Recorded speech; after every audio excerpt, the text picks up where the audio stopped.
សួស្តីបងប្អូនថ្ងៃផងនេះខ្ញុំប្រាប់បងប្អូនពីរបៀបចូលលេង server Unicorn OMC Club ដែល Club នៅជាបងប្អូនទាំងគ្នាគ្រាន់តែចុចលើពាក្យ Multiplayer មកបងប្អូនមកក្រោមមកបងប្អូនអាចដាក់ server ហើយបងប្អូនដាក់IP server តែម្ដងទៅបាទ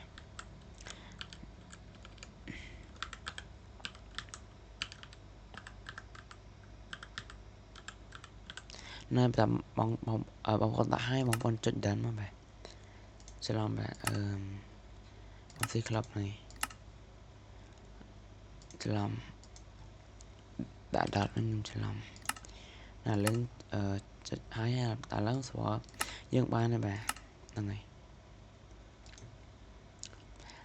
តាមចុចចូលលេងតែម្ដងទៅបាទហ្នឹងហើយពេលបងប្អូនចូលម្ដងបងប្អូនត្រូវ register ដាក់ password បងប្អូនចំនួន1ក៏បានដែរបាទលេងដាក់ហើយបាទគឺស្វែងនៅពិតជាស្អាតខ្លាំងមែនបាទឥឡូវចូលលេងវគ្គផ្លត់របស់យើងតែម្ដងទៅបាទឥឡូវចុចចូលហើយចាំតិចទៅបាទឥឡូវចូលមកដល់ហើយបាទអូខេឥឡូវដើរមើលលេខមើលកាយទៅខ្លាចឃើញអ្វីប្លែកៗអីចឹងណាឯងត្រូវ claim ផ្លោតចឹងសិនដើម្បីមានផ្ទះរស់នៅដើម្បីធ្វើអ្វីអញ្ចឹងណា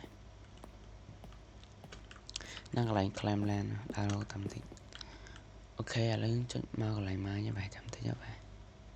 បាទនេះគឺជាកន្លែង mine របស់ server Unicorn OMC កន្លែងនេះពិតជាអត់យល់ទេបាទខ្ញុំនិយាយមែនឥឡូវចុចកន្លែង mine A តែម្ដងទៅបាទគឺកន្លែង mine A គឺកន្លែង mine wood ហ្នឹងហើយ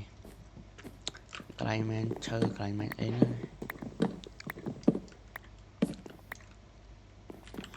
ហ្នឹងហើយអរគុណបងប្អូនទាំងអស់គ្នាសម្រាប់ការមើលទាំងអស់គ្នាបាទជួយ subscribe និង like វីដេអូខ្ញុំម្នាក់មួយផង